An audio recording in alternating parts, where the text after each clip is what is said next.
El vidrio crujió bajo mis pies cuando llegué a casa. La puerta principal estaba entreabierta. Yo siempre la cerraba con llave, siempre.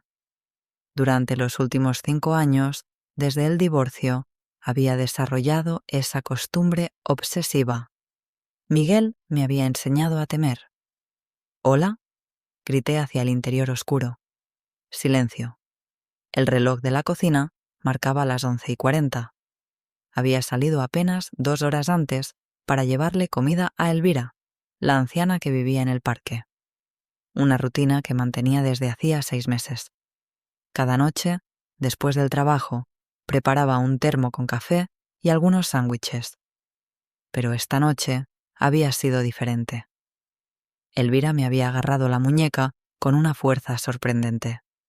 Sus ojos, normalmente perdidos y dulces, brillaban con una urgencia que me heló la sangre. «No vayas a casa esta noche, Esperanza», había susurrado. «Quédate en cualquier lado, pero no vayas a casa». «¿Por qué?», le pregunté. «Porque él está esperándote». No me había dado más explicaciones. Yo pensé que estaba confundida, que su mente anciana mezclaba recuerdos con realidad. Pero algo en su voz me convenció de obedecerle. Pasé la noche en casa de mi hermana Carmen. Ahora, parada frente a mi puerta violada, entendía que Elvira había estado completamente cuerda. Encendí las luces del pasillo y entré despacio. Todo parecía normal a primera vista. Los muebles en su lugar, la televisión intacta, mis libros ordenados en la estantería. Pero había algo fuera de lugar. El aire olía diferente. A colonia masculina. A él, Miguel. Mi estómago se contrajo. Hacía 3 años que no sabía nada de mi ex esposo. Después del divorcio había desaparecido y yo había creído que para siempre. Me había equivocado. Caminé hacia mi escritorio y mi corazón se detuvo. Los cajones estaban ligeramente abiertos. Alguien había buscado algo específico. Mis documentos personales estaban revueltos, aunque organizados con cuidado para que no notara la intrusión. «Hijo de puta», murmuré. Revisé cada habitación. En el dormitorio, mi cómoda había sido registrada de la misma manera sutil. Incluso había reordenado mi ropa interior para disimular. Conocía mis hábitos. Sabía exactamente cómo dejarlo todo para que yo no sospechara. Pero Elvira me había salvado. ¿Cómo había sabido ella que Miguel vendría esta noche? ¿Y cómo sabía quién era Miguel? Nunca le había mencionado a mi ex esposo durante nuestras conversaciones nocturnas en el parque. Hablábamos de cosas simples: el clima, las palomas, sus recuerdos de juventud. Ella era solo una anciana sin hogar a quien yo ayudaba por bondad. O eso había creído. Tomé el teléfono para llamar a la policía, pero me detuve. ¿Qué les iba a decir? ¿Que alguien había entrado a mi casa, pero no había robado nada? ¿Que una vagabunda me había advertido sobre un peligro que no entendía? Decidí volver al parque. Tenía que hablar con Elvira. Necesitaba respuestas. Salí de la casa y corrí las 6 cuadras que me separaban del parque central. Elvira siempre dormía en el mismo banco, cerca de la fuente, cubierta con mantas viejas y periódicos. La encontré despierta, como si me hubiera estado esperando. «Sabía que ibas a volver», dijo sin levantar la vista. «¿Cómo sabías que Miguel iba a entrar a mi casa esta noche?» Ella levantó la cabeza lentamente. A la luz de las farolas del parque pude ver algo que nunca había notado antes. Sus ojos no eran los de una anciana confundida. Eran inteligentes, calculadores, llenos de un dolor antiguo. «Porque conozco a los hombres que trabajan para Ricardo Montenegro», respondió. «Y tu ex esposo es uno de ellos». El nombre me golpeó como un puñetazo. Ricardo Montenegro. Lo había escuchado en las noticias durante años. Empresario corrupto, político sin escrúpulos, dueño de la mitad de los negocios turbios de la ciudad, pero nunca había imaginado que Miguel tuviera alguna conexión con él. ¿Cómo sabes eso?, pregunté. Porque Montenegro mató a mi hijo hace 15 años, dijo Elvira. Su voz se quebró apenas, pero se recompuso rápido. Y porque sé que tienes algo que él necesita desesperadamente. No tengo nada que... Sí tienes, me interrumpió. En tu casa hay un documento, algo que heredaste de tu madre, algo que puede destruir a Montenegro para siempre. Mi madre había muerto en un accidente de auto cuando yo tenía 25 años. Un choque en la carretera, según la policía. Lluvia, visibilidad reducida, un camión que se saltó el semáforo. Nunca había dudado de la versión oficial. ¿Mi madre murió en un accidente? Tu madre murió porque descubrió algo que no debía saber, dijo Elvira. Y antes de morir, escondió la evidencia donde sabía que estaría segura. Se levantó del banco con esfuerzo y se acercó a mí. Bajo las mantas rotas llevaba un bolso de cuero viejo, pero caro. Lo abrió y sacó una fotografía. Era mi madre, pero joven. Estaba parada junto a un hombre alto de bigote que no reconocí. Al fondo se veía un edificio de oficinas. Esa foto fue tomada 3 semanas antes de que muriera, dijo Elvira. El hombre del bigote se llama Fernando Ruiz. Era contador de Montenegro. Tu madre lo había convencido de hablar. ¿Hablar de qué? De los asesinatos disfrazados de accidentes, de las empresas fantasma, de los políticos comprados. Fernando tenía pruebas de todo. Elvira guardó la fotografía. Pero Montenegro se enteró de la reunión. ¿Y qué pasó con Fernando? Murió el mismo día que tu madre. Su auto explotó en el semáforo de la Avenida Central. El aire del parque se volvió denso.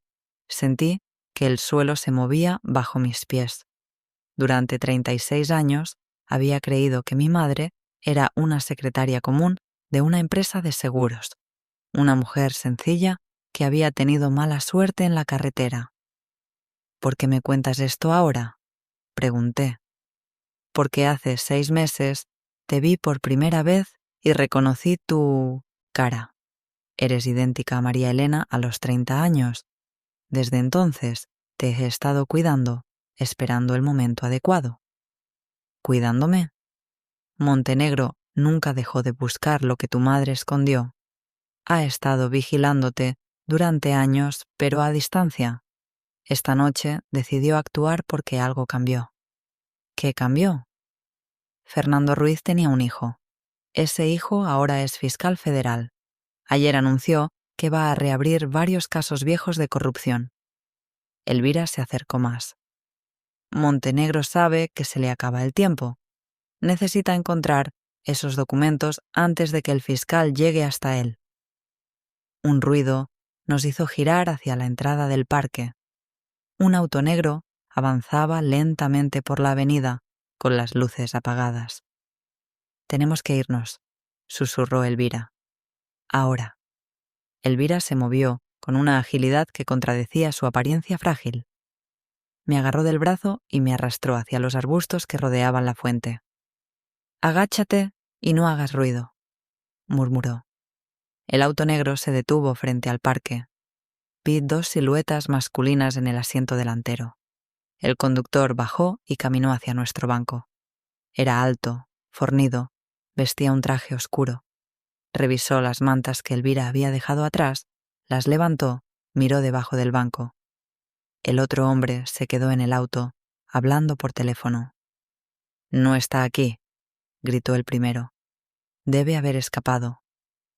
Busquen en las calles cercanas, respondió una voz desde el teléfono. Una voz que reconocí inmediatamente. Miguel. Mi ex esposo estaba coordinando la búsqueda desde algún otro lugar. Después de 3 años de silencio, había vuelto a mi vida como una pesadilla. Los hombres se subieron al auto y se alejaron despacio, revisando cada sombra, cada portal. Esperamos 5 minutos en completo silencio antes de movernos. ¿A dónde vamos?, pregunté cuando Elvira finalmente se incorporó. A un lugar seguro. Tengo un refugio que nadie conoce. Salimos del parque por la parte trasera y caminamos por callejones oscuros durante 15 minutos. Elvira conocía la ciudad como un mapa mental. Cada esquina, cada atajo, cada lugar donde esconderse. Finalmente, llegamos a un edificio abandonado en la zona industrial. Parecía completamente vacío, con las ventanas tapiadas y grafitis en las paredes. Pero Elvira tenía una llave. Segundo piso, dijo. Hay una oficina que uso desde hace años. Subimos por escaleras que crujían con cada paso. El lugar olía a humedad y abandono, pero era mejor que estar en la calle con Montenegro buscándonos. La oficina de Elvira me dejó sin palabras. No era el refugio improvisado de una vagabunda, era un centro de operaciones. Las paredes estaban cubiertas con fotografías, documentos, mapas, recortes de periódicos, todo conectado con hilos rojos como un tablero de detective. En el centro, una fotografía grande de Ricardo Montenegro. Alrededor, decenas de fotos más pequeñas, políticos, empresarios, jueces, policías, todos conectados a él por una red de corrupción que se extendía por toda la ciudad. Llevo 15 años documentando sus crímenes, dijo Elvira, encendiendo una lámpara de querosén, desde que mataron a mi hijo. Me acerqué a examinar los documentos. Había copias de contratos fraudulentos, registros de transferencias bancarias, testimonios de testigos que habían desaparecido misteriosamente. ¿Tu hijo? ¿Qué le pasó exactamente? Elvira se sentó en una silla vieja y suspiró. Por primera vez desde que la conocía, parecía realmente anciana. Sebastián era periodista de investigación. Trabajaba para El Observador, el único diario que se atrevía a publicar cosas contra Montenegro. En marzo del 2009 estaba preparando un reportaje sobre licitaciones amañadas en obras públicas. Tomó una fotografía enmarcada de su escritorio improvisado. Un joven de unos 30 años, con ojos inteligentes y sonrisa honesta. Una noche lo llamaron diciéndole que tenían información crucial, que se encontrara con un testigo en el Puerto Viejo a las 11 de la noche. Su voz se quebró. Lo encontraron flotando en el río 3 días después. ¿Y la policía? Dijeron que había sido un asalto que salió mal, que había resistido y lo habían golpeado demasiado fuerte antes de tirarlo al agua. Elvira guardó la foto. Pero yo sabía la verdad. Sebastián había llamado esa tarde para contarme que había encontrado algo grande, algo que iba a mandar a Montenegro a la cárcel para siempre. ¿Nunca encontraste qué era esa información? No. Registraron su casa y su oficina antes de que yo llegara. Se llevaron todo, computadora, archivos, notas, grabaciones. No dejaron ni una servilleta con garabatos. Me senté en el suelo, tratando de procesar toda la información. Mi madre, asesinada por descubrir secretos. El hijo de Elvira, asesinado por investigar corrupción. Yo, heredera sin saberlo de evidencia peligrosa. ¿Cómo sabes que mi madre escondió algo en mi casa?, pregunté. Porque Fernando Ruiz me lo dijo antes de morir. Pensé que habías dicho que murió el mismo día que mi madre. Sebastián lo había contactado 2 semanas antes para el reportaje. Fernando estaba dispuesto a no hablar, pero tenía miedo. Mi hijo lo convenció de que la única manera de estar seguro era tener un respaldo. Elvira se levantó y fue hacia una caja de metal en el rincón. Sacó una grabadora vieja, de esas que usaban casetes. Esta es la última conversación que Sebastián tuvo con Fernando, el día antes de que los mataran a ambos. Presionó el botón de reproducir. La voz que salió era nerviosa, susurrante. Fernando Ruiz, 15 de marzo 2009. Sebastián, necesito que sepas algo por si me pasa algo malo. He hecho copias de todos los documentos que te prometí. Los originales están en la caja fuerte de Montenegro, pero las copias... Ruido de papeles, una puerta que se cierra. Las copias se las di a María Elena Vázquez. Trabaja en Seguros La Continental. Es de confianza. Le dije que eran documentos de seguros importantes, que los guardara en su casa hasta que yo fuera a buscarlos. Mi corazón se detuvo. María Elena Vázquez. Mi madre. Ella no sabe lo que realmente contienen esos papeles, pero prometió guardarlos en un lugar seguro. Sebastián, si algo me pasa, busca a María Elena. Ella tiene la evidencia que necesitamos. La grabación continuaba, pero yo ya no podía escuchar. Las piezas del rompecabezas encajaban con una claridad brutal. Mi madre había muerto protegiendo secretos que ni siquiera sabía que tenía. ¿Por qué nunca buscaste esos documentos?, pregunté cuando la grabación terminó. Lo intenté, pero cuando llegué a la casa de tu madre después del funeral, ya se había vendido. Tú te habías mudado y no tenía forma de encontrarte.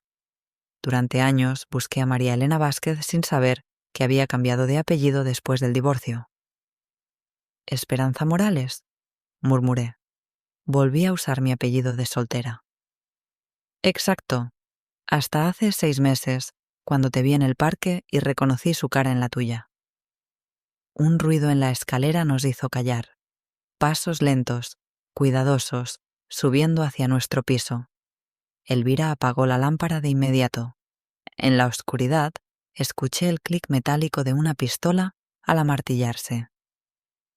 Elvira Montenegro, gritó una voz masculina desde el pasillo. Sabemos que estás ahí y sabemos que tienes a la mujer. Montenegro. No era un apellido cualquiera, era el apellido del mismísimo Ricardo. ¿Montenegro es tu apellido?, susurré en la oscuridad. Era mi esposo, respondió Elvira casi sin voz, antes de que se volviera un monstruo, antes de que matara a nuestro hijo. Sal con las manos en alto, Elvira, no queremos lastimar a nadie. La voz de Miguel flotaba desde el pasillo como un fantasma del pasado. Después de 3 años sin escucharlo, seguía provocándome la misma mezcla de miedo y rabia. Elvira me agarró la muñeca en la oscuridad y me susurró al oído. Hay una ventana en el baño. Da al callejón trasero. Cuando yo salga, espera 30 segundos y escapa. No voy a dejarte sola. Esperanza, escúchame bien. Yo ya perdí a mi hijo por estos secretos. No voy a perder también la única oportunidad de hacer justicia. Se levantó y caminó hacia la puerta. Yo me quedé paralizada en el suelo, escuchando sus pasos alejarse. «¡Miguel!», gritó Elvira. «¡Qué sorpresa encontrarte trabajando para tu suegro!». Silencio total en el pasillo. «¿Suegro?». La voz de Miguel sonaba confundida. «¿Ricardo nunca te contó? Esperanza es mi nuera. Mi hijo se casó con ella hace 5 años». Mi sangre se congeló. Elvira estaba mintiendo para protegerme, pero también estaba revelando algo que no entendía. «Eso es imposible», dijo Miguel. «Esperanza estuvo casada conmigo. Antes de ti, idiota, antes de que la arruinaras con tu violencia». Escuché pasos acercándose por el pasillo. Miguel y al menos 2 hombres más. Aprovechando la confusión, me deslicé hacia el baño. La ventana estaba cubierta con tablas viejas, pero logré aflojar una lo suficiente para crear una abertura. El callejón estaba a 3 metros de altura. Salté sin pensarlo. El impacto contra el pavimento me torció el tobillo izquierdo, pero pude caminar. Corrí por callejones laterales hasta llegar a la avenida principal, donde tomé el primer taxi que vi. «¿A dónde la llevo, señora?». «A mi casa», respondí sin pensar. Pero mientras el taxi avanzaba por calles vacías, me di cuenta de mi error. Mi casa ya no era segura. Miguel había estado allí, había registrado mis cosas. Seguramente tenía vigilancia permanente. Disculpe, cambio de destino. Lléveme al cementerio San Rafael. El taxista me miró por el espejo retrovisor como si estuviera loca, pero obedeció. El cementerio cerraba a las 6 de la tarde, pero yo conocía un agujero en la reja perimetral. Durante mi adolescencia solía escaparme allí para leer en paz, sentada junto a la tumba de mi madre. Era el único lugar donde podía pensar con claridad. Llegué a la lápida de María Elena Vázquez después de caminar 10 minutos entre cruces y mausoleos. Era una tumba sencilla, con flores artificiales que yo cambiaba cada mes. Me senté en el césped y traté de ordenar mis pensamientos. Mi madre había guardado documentos peligrosos sin saberlo. Elvira era la exesposa de Ricardo Montenegro y madre del periodista asesinado. Miguel trabajaba para Montenegro desde hacía años, tal vez desde antes de conocerme. Pero había algo más, la mentira de Elvira sobre un matrimonio anterior. ¿Por qué había dicho que yo era su nuera? De repente lo entendí. No era una mentira para confundir a Miguel, era una pista para mí. Si mi madre había escondido documentos importantes, los habría guardado en el lugar más seguro que conocía. No en mi casa actual, sino en la casa donde yo crecí, la casa familiar que había vendido después de su muerte. Pero antes de venderla, había guardado algunas pertenencias de mi madre en un depósito. Cosas sentimentales que no cabían en mi apartamento nuevo, muebles, libros, cajas de recuerdos. Nunca había revisado esas cajas completamente. Saqué mi teléfono y busqué el número del depósito. Guardamuebles San Cristóbal, local cuartel 7B. Tenía que llegar allí antes de que Montenegro se diera cuenta. Pero primero necesitaba ayuda. Llamé a mi hermana Carmen. Esperanza, son las 2 de la madrugada. ¿Qué pasa? Carmen, necesito que me hagas un favor y no hagas preguntas. ¿Estás bien? Suenas asustada. En tu garage tienes las llaves del depósito donde guardé las cosas de mamá, ¿verdad? Sí, en la caja de herramientas de papá. ¿Por qué? Necesito que vengas a buscarme al cementerio San Rafael y vayamos juntas al depósito. ¿Al cementerio? ¿A las 2 de la madrugada? Carmen, por favor, es una emergencia. Esperanza, me estás asustando. ¿Tiene esto que ver con Miguel? La mención de su nombre me confirmó lo que temía. Carmen sabía algo que yo no sabía. ¿Por qué preguntas por Miguel? Porque vino a casa ayer preguntando por ti. Dijo que necesitaba hablar contigo urgentemente, que era sobre unos documentos de la herencia de mamá. El mundo se detuvo a mi alrededor. ¿Le dijiste dónde vivo ahora? No, pero... Carmen hizo una pausa. Le dije que guardabas cosas de mamá en un depósito. Pensé que no era importante. Miguel ya sabía del depósito. Probablemente había estado vigilándolo, esperando a que yo apareciera. Carmen, escúchame bien. No vayas al depósito bajo ninguna circunstancia. Cierra tu casa con llave y no abras la puerta a nadie hasta mañana. ¿Qué está pasando? No puedo explicarte ahora, pero confía en mí. Y si alguien pregunta por mí, diles que no sabes dónde estoy. Colgué antes de que pudiera seguir preguntando. Tenía que llegar al depósito antes que Miguel, pero no podía ir sola. Necesitaba testigos, necesitaba protección. Entonces recordé las palabras de Elvira sobre el fiscal federal. Fernando Ruiz tenía un hijo que ahora investigaba casos de corrupción. Si podía contactarlo, si podía explicarle la conexión. Busqué en Internet. Fiscal Federal Fernando Ruiz Jr. Ahí estaba. Fiscal de la Unidad Anticorrupción, especializado en crimen organizado y empresas fantasma. Su oficina abría a las 8 de la mañana. faltaban 6 horas. Pero mientras leía su biografía en la página del Ministerio Público, una foto me llamó la atención. El fiscal en una ceremonia oficial, estrechando la mano de varios funcionarios. Uno de ellos era Ricardo Montenegro. La foto había sido tomada apenas 3 meses atrás, en la inauguración de un hospital público. Según el pie de foto, Montenegro había donado el equipo médico como contribución social a la comunidad. El fiscal y Montenegro no eran enemigos, eran socios. Elvira se había equivocado o me había mentido. En cualquier caso, yo estaba completamente sola. Un ruido de motores en la avenida cercana me alertó.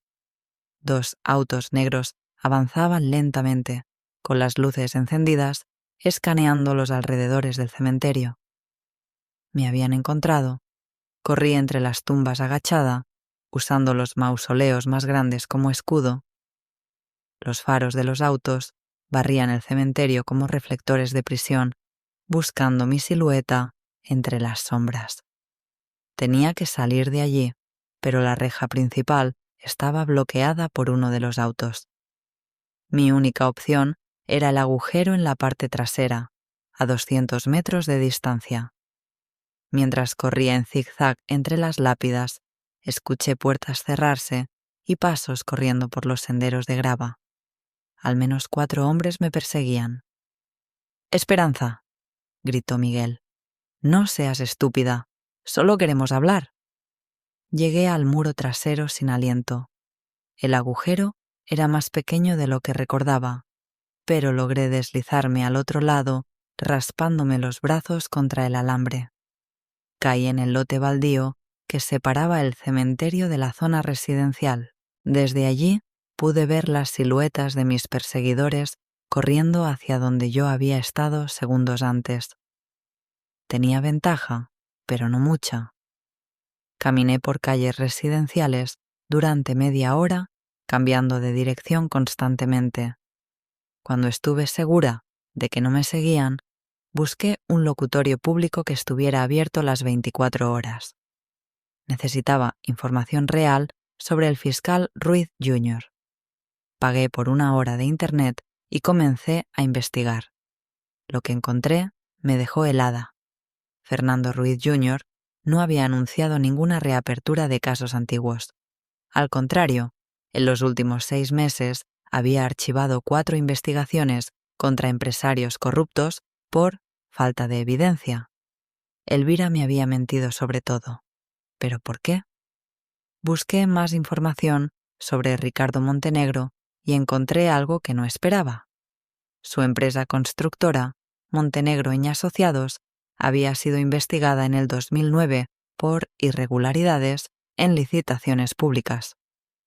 El periodista encargado de la investigación se llamaba Sebastián Herrera. No Sebastián Montenegro, Sebastián Herrera. Elvira no era la ex esposa de Ricardo Montenegro. Era la madre de un periodista que había investigado a Montenegro, pero había mentido sobre su relación familiar. Seguí buscando y encontré la necrológica de Sebastián Herrera. Sobrevive su madre, Elvira Herrera, de 58 años. Elvira Herrera, no Montenegro. Todo había sido una mentira elaborada. ¿Pero con qué propósito? Mi teléfono vibró. Un mensaje de texto desde un número desconocido. Si quieres volver a ver a Elvira viva, ven al depósito San Cristóbal a las 4 a.m. Ven sola. No involucres a la policía. Eran las 3:15 a.m.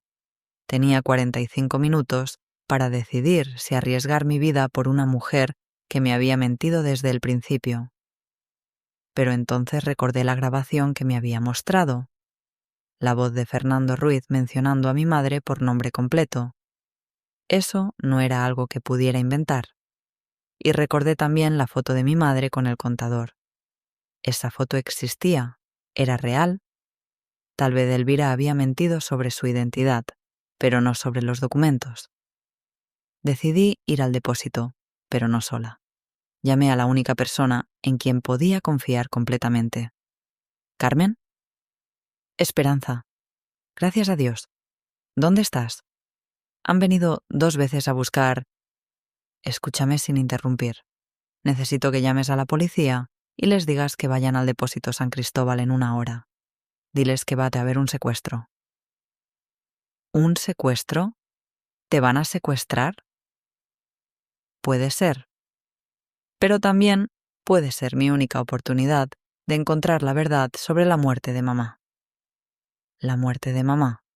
Esperanza. Mamá murió en un accidente. No fue un accidente, Carmen. Fue asesinato. Y tengo pruebas. Le expliqué todo en 5 minutos. Miguel, Montenegro, los documentos escondidos, Elvira. Carmen me escuchó en silencio, procesando información que cambiaría su percepción del pasado para siempre. ¿Estás segura de que quieres hacer esto? Preguntó finalmente. Es lo único que puedo hacer. Si no encuentro esos documentos esta noche, Montenegro va a seguir matando gente para proteger sus secretos. Está bien. Llamaré a la policía a las 3:50. Eso te dará 10 minutos antes de que lleguen. Perfecto. Y Carmen, si algo me pasa, asegúrate de que investiguen todo lo que te conté. No va a pasarte nada.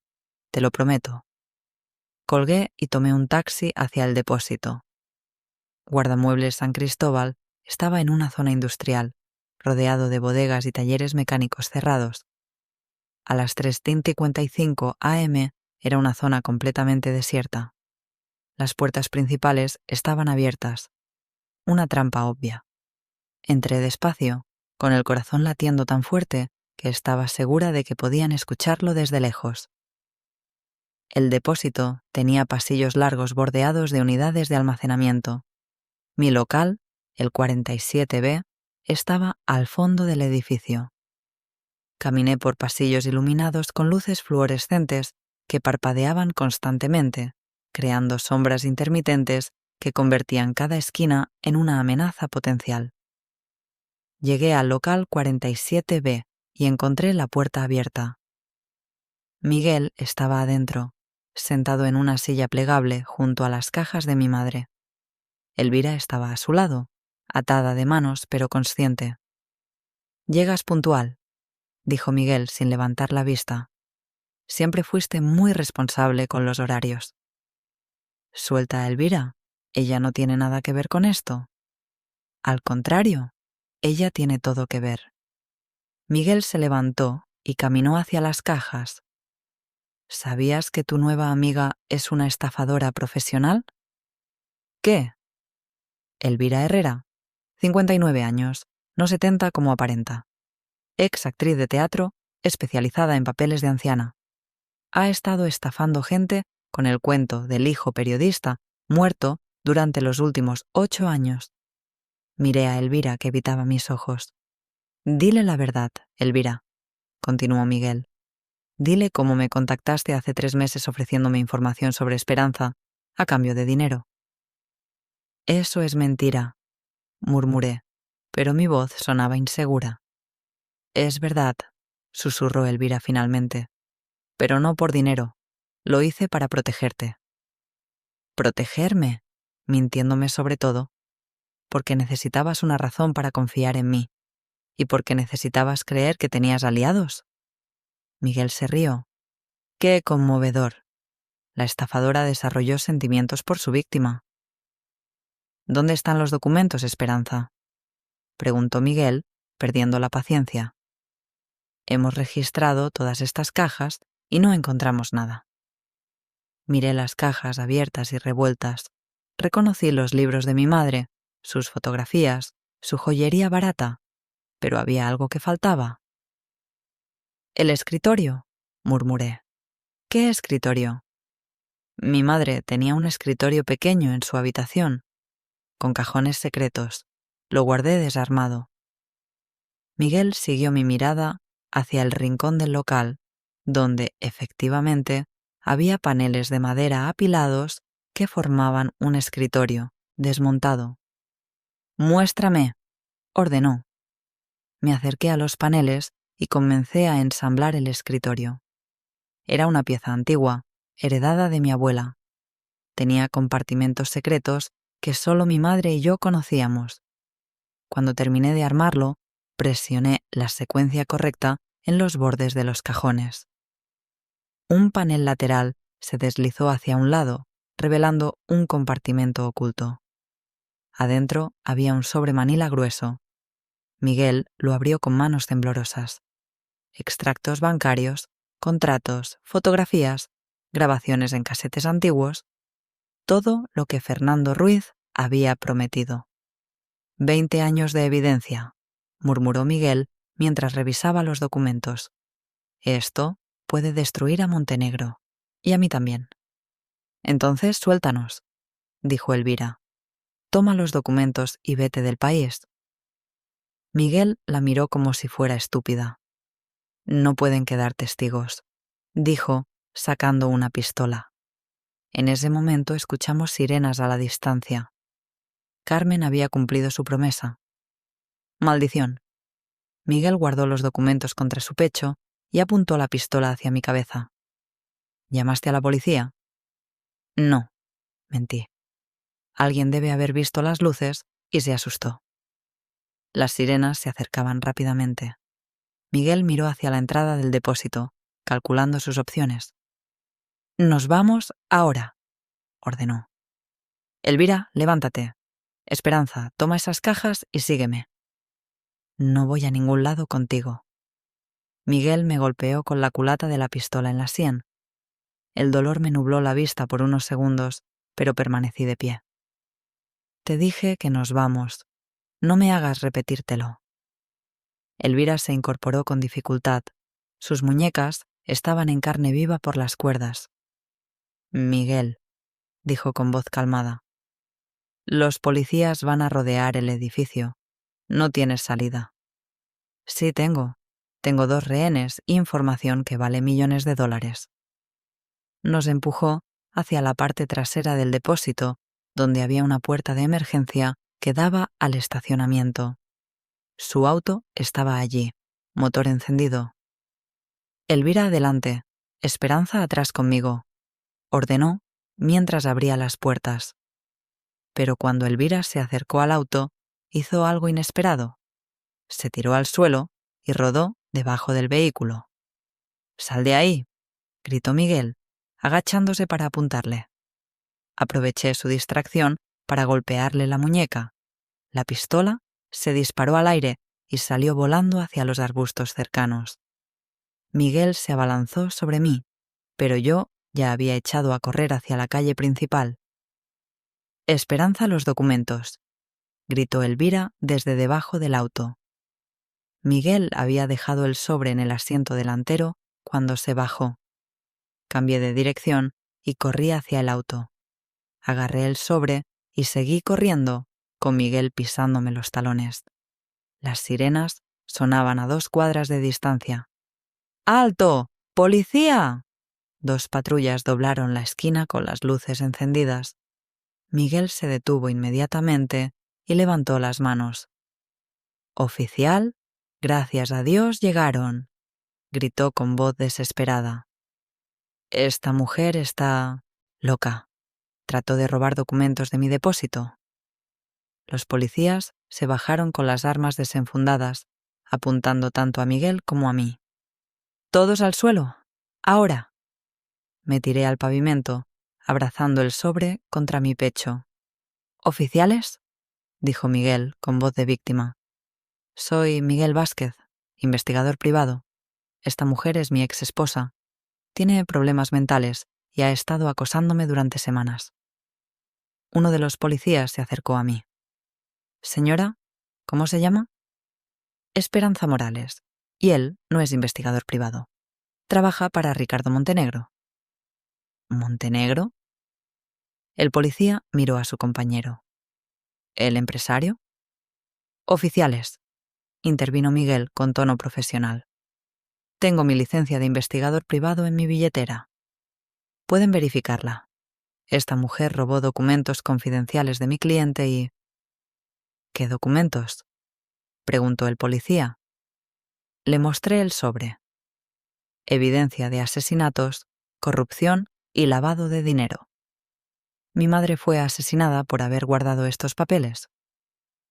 No le hagan caso, dijo Miguel. Ha estado obsesionada con teorías conspirativas desde nuestro divorcio. Créanme, la conozco.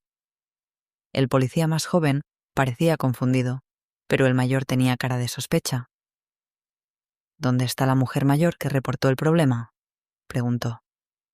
Elvira salió de debajo del auto, todavía con las manos atadas. Aquí estoy, y puedo confirmar todo lo que dice Esperanza. Miguel palideció. Esa mujer es cómplice del robo. Fue ella quien planeó todo. ¿Por qué tiene las manos atadas?, preguntó el policía mayor. Porque él me secuestró, respondió Elvira. Y puede verificar mi identidad. Soy Elvira Herrera, actriz retirada. Tengo antecedentes por estafa menor, es verdad. Pero esta vez estoy diciendo la verdad. El policía mayor se acercó a Miguel. Muéstreme esa licencia de investigador. Miguel buscó en sus bolsillos con nerviosismo creciente. La debo haber dejado en el otro saco. ¿Tiene identificación? Miguel mostró su cédula. El policía habló por radio, verificando sus datos. Mientras esperábamos, Elvira se acercó a mí. ¿Estás bien?, me preguntó. ¿Por qué mentiste sobre todo?, le susurré. Porque necesitabas una razón para confiar en una estafadora. Si te hubiera dicho la verdad desde el principio, habrías corrido. ¿Y cuál es la verdad? Que Montenegro me contrató hace 3 meses para vigilarte y reportar tus movimientos. Pero cuando empecé a investigar por qué eras importante, descubrí la conexión con tu madre y Fernando Ruiz. El policía regresó con información. Miguel Vázquez, sin antecedentes penales, pero tampoco aparece registrado como investigador privado. Debe haber un error en el sistema. Y tenemos una alerta activa sobre él. Orden de búsqueda por violencia doméstica, emitida hace 4 horas. Miguel intentó correr, pero el policía más joven lo placó antes de que diera 3 pasos. ¡Esperanza!, gritó mientras lo esposaban. No, ¿sabes con quién te estás metiendo? Montenegro tiene policías comprados. No vas a estar segura nunca. Los policías se lo llevaron hacia la patrulla. Señora Morales, me dijo el policía mayor, necesitamos que venga a la estación para hacer una declaración formal. ¿Puedo llevar estos documentos? Son evidencia. Los vamos a custodiar hasta que un fiscal los revise. Le entregué el sobre con el corazón encogido. Después de tanto esfuerzo, los documentos que podrían hacer justicia por mi madre iban a desaparecer en la burocracia policial. O peor, iban a llegar a manos de policías corruptos que trabajaban para Montenegro. Mientras nos subían a la patrulla, Elvira me apretó la mano. No te preocupes, susurró. Esto no termina aquí. ¿Qué quieres decir? Que esos no eran los únicos documentos. En la estación de policía pasamos 3 horas respondiendo preguntas repetitivas.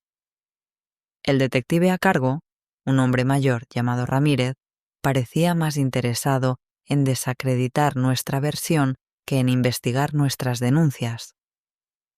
«Señora Morales», me dijo por 5ª vez, «¿está segura de que su ex esposo trabaja para Ricardo Montenegro? Porque el señor Montenegro es un empresario respetado que ha contribuido mucho a esta comunidad». «Estoy segura, y tengo pruebas». Las supuestas pruebas están siendo analizadas por nuestro departamento técnico. ¿Cuándo tendremos los resultados? Estas cosas toman tiempo. Podría ser semanas, incluso meses. Elvira y yo intercambiamos miradas. Ramírez estaba comprando tiempo para que alguien hiciera desaparecer la evidencia. «Detective», dijo Elvira, «¿puedo hacer una llamada telefónica?» «¿A quién?» «A mi abogado». «Claro, tiene derecho». Pero en lugar de llamar a un abogado, Elvira marcó otro número. Fiscal Mendoza, habla Elvira Herrera. Sí, la actriz. Tengo información sobre el caso Montenegro que discutimos el mes pasado. El detective Ramírez se puso tenso inmediatamente. Sí, estoy en la estación de policía del sector 7. ¿Puede venir? Perfecto. Elvira colgó y me sonrió. ¿Quién es el fiscal Mendoza?, pregunté.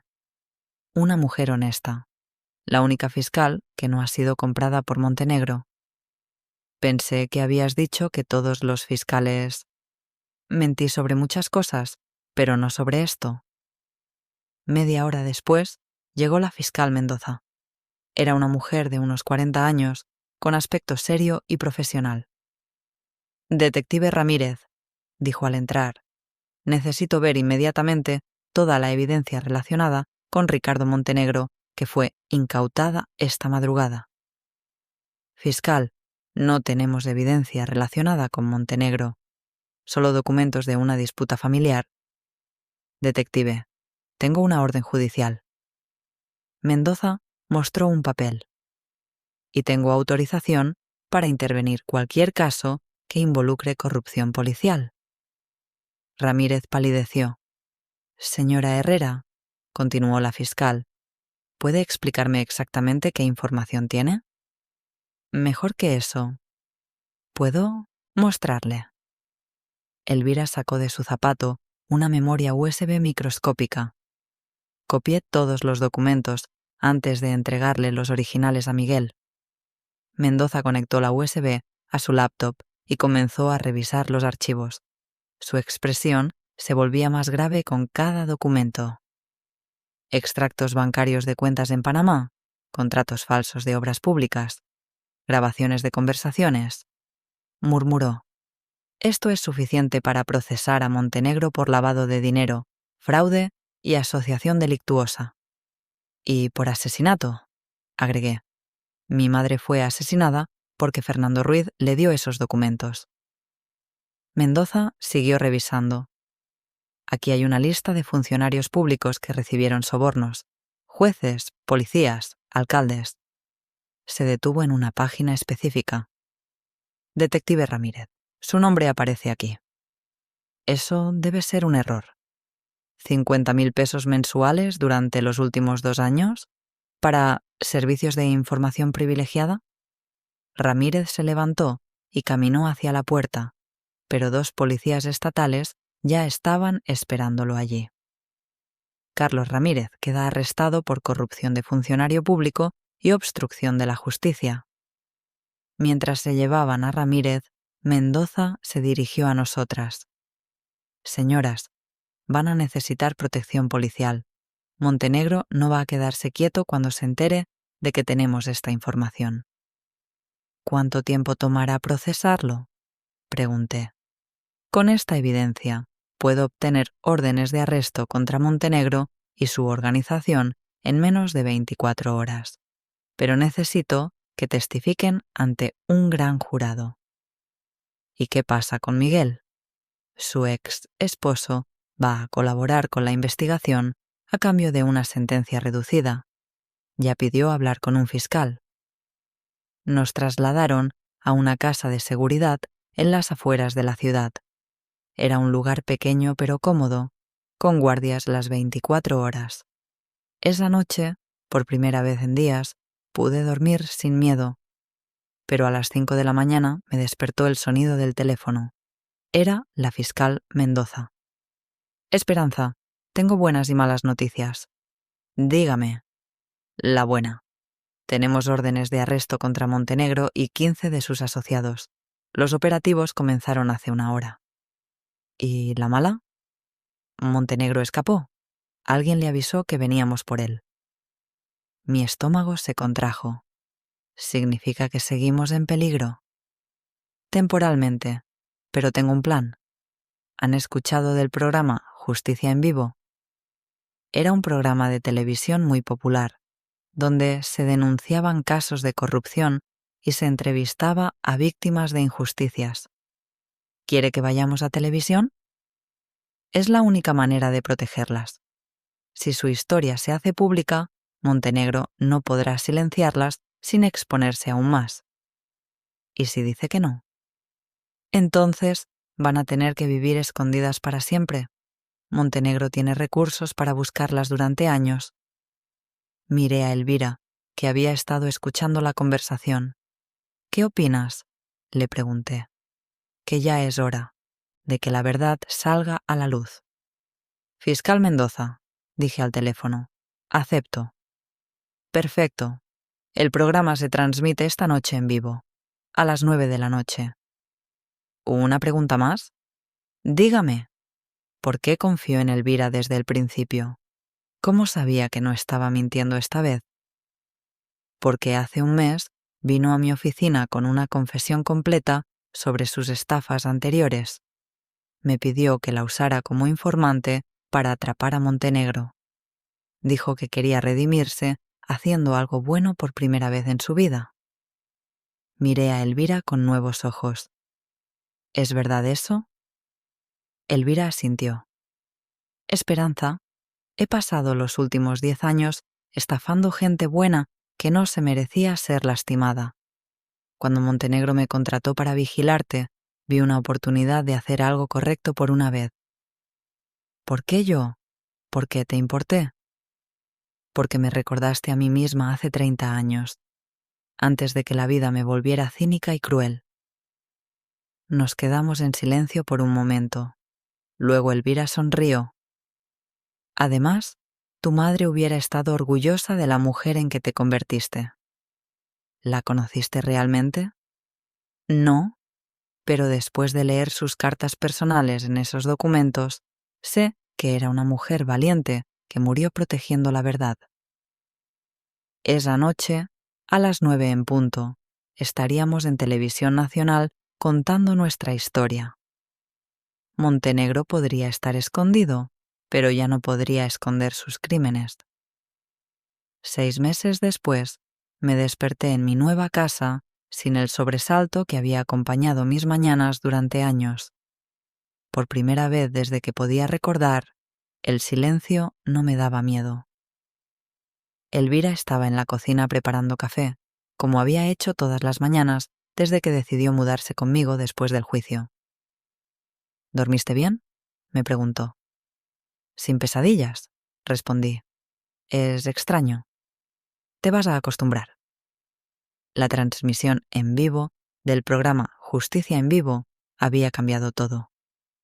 Durante 1 hora completa, frente a 3 millones de espectadores, habíamos contado la verdad sobre Montenegro, mi madre, Miguel y la red de corrupción que había operado durante décadas. Elvira había confesado sus estafas anteriores y explicado por qué había decidido ayudarme. Yo había mostrado las fotografías, los documentos, las grabaciones, todo en vivo, sin edición, sin posibilidad de negación. Montenegro había tratado de interrumpir la transmisión, pero sus contactos en la televisora ya habían sido arrestados esa misma tarde. A las 10 de la noche, cuando terminó el programa, Ricardo Montenegro estaba rodeado por reporteros en el aeropuerto internacional, tratando de abordar un vuelo privado hacia Panamá. No lo logró. ¿Leíste el periódico?, me preguntó Elvira, señalando el diario matutino sobre la mesa. El titular principal decía: Montenegro condenado a 45 años de prisión. 45 años, murmuré. No va a salir vivo. ¿Y Miguel? 15 años. Con la colaboración que prestó, pudo haber sido peor. Durante el juicio, Miguel había confesado todo. Cómo Montenegro lo había reclutado 5 años atrás, cuando nuestro matrimonio ya estaba destruido por su violencia. Cómo lo habían usado para vigilarme, asegurándose de que nunca revisara las pertenencias de mi madre. Cómo habían planeado el robo de esa noche fatal. También confesó algo que me dolió más que todo lo demás, que había fingido amarme desde el principio. Nuestro matrimonio había sido una operación de inteligencia, diseñada para mantener a la hija de María Elena bajo control. ¿Vas a visitarlo en la cárcel?, me había preguntado Elvira un día. No, ese hombre ya no existe para mí. El teléfono sonó, interrumpiendo mis recuerdos. Era Carmen. Esperanza, ¿viste las noticias de la mañana? ¿Qué pasó? Arrestaron al último de los cómplices, el juez Morales, ¿te acuerdas? El que había archivado la investigación sobre el accidente de mamá. ¿Cuántos van ya? 18 funcionarios arrestados, 6 empresarios procesados y recuperaron 12 millones de dólares en bienes mal habidos. La red de Montenegro había sido más grande de lo que imaginábamos. Su caída había destapado décadas de corrupción sistemática que afectaba desde alcaldes de pueblos pequeños hasta ministros del gobierno central. Carmen, le dije, ¿alguna vez te preguntas cómo habría sido la vida si mamá hubiera vivido? Todos los días. Pero también me pregunto qué habría pasado si tú no hubieras tenido el valor de buscar la verdad. Después de colgar, salí al jardín trasero, donde Elvira estaba regando las plantas que habíamos sembrado juntas. Era una rutina nueva, terapéutica, que nos ayudaba a procesar todo lo que habíamos vivido. ¿En qué piensas?, me preguntó al verme. En justicia. ¿Y qué concluyes? Me senté en el banco de madera que habíamos instalado bajo el árbol de aguacate. Que la justicia real no es solo meter a los malos en la cárcel, es poder vivir sin miedo, es reconstruir lo que ellos destruyeron. Elvira dejó la manguera y se sentó conmigo. ¿Tu madre estaría orgullosa? La tuya también. Elvira nunca había tenido hijos, pero durante el juicio había revelado que sí había tenido una hija que murió de leucemia a los 12 años. Las estafas habían comenzado como una manera desesperada de pagar tratamientos médicos que llegaron demasiado tarde. ¿Sabes qué es lo más extraño de todo esto?, me preguntó. ¿Qué? Que Montenegro pensó que podía controlar la verdad para siempre, como si los secretos no tuvieran peso propio. ¿Qué quieres decir? Que la verdad siempre encuentra la manera de salir. A veces toma años, a veces décadas, pero siempre sale. Un auto se detuvo frente a la casa. Era la fiscal Mendoza, que nos visitaba mensualmente para mantener contacto y asegurar nuestra seguridad. ¿Cómo están las testigos estrella del caso del siglo?, preguntó al entrar al jardín. ¿Viviendo?, respondí. Por primera vez en mucho tiempo, realmente viviendo. Tengo noticias. ¿Buenas o malas primero? Primero las malas, dijo Elvira. Montenegro apeló su sentencia. Sus abogados alegan que la evidencia fue obtenida ilegalmente. ¿Y las buenas? La apelación fue rechazada unánimemente. Además, 3 países más pidieron su extradición por casos similares. No va a salir de prisión en esta vida. Mendoza se sentó con nosotras bajo el árbol. Pero quería preguntarles algo personal. ¿Han pensado en escribir un libro? ¿O un documental? Su historia podría inspirar a otras víctimas a denunciar. Elvira y yo nos miramos. ¿Tú qué opinas?, le pregunté. Que ya hicimos la parte difícil. Contar la historia no debería ser tan complicado. Pero con una condición, agregué. Las ganancias del libro van a ir a una fundación para víctimas de violencia doméstica y para investigación independiente de casos de corrupción, añadió Elvira. Mendoza sonrió. Me parece perfecto. ¿Saben qué título le pondrían? Pensé por un momento. La verdad de mi madre, porque todo empezó con ella. Su valor, su sacrificio, su decisión de proteger esos documentos, aunque le costara la vida. Cuando Mendoza se fue, Elvira y yo nos quedamos en el jardín hasta que oscureció. Era un ritual que habíamos desarrollado, terminar cada día en silencio, procesando los eventos, agradeciendo estar vivas. Esperanza, me dijo finalmente. ¿Sí? ¿Te arrepientes de algo? Lo pensé cuidadosamente. Me arrepiento de no haber revisado las cosas de mi madre años antes. Tal vez habríamos podido salvar otras vidas. ¿Y de qué no te arrepientes? De haberte creído esa noche en el parque. Aunque hubieras mentido sobre algunas cosas, tu instinto de protegerme era real. ¿Y sabes qué es lo que más me sorprende de todo esto? ¿Qué? Que después de toda la violencia, toda la traición, toda la mentira, seguimos siendo capaces de confiar en la gente.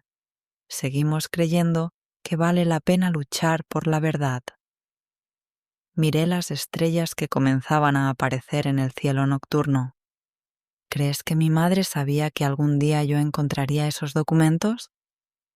Creo que tu madre sabía que habías heredado su coraje, y creo que sabía que no ibas a dejar que su muerte fuera en vano. Nos quedamos allí hasta muy tarde, dos mujeres que habían sobrevivido a una guerra que no habían pedido.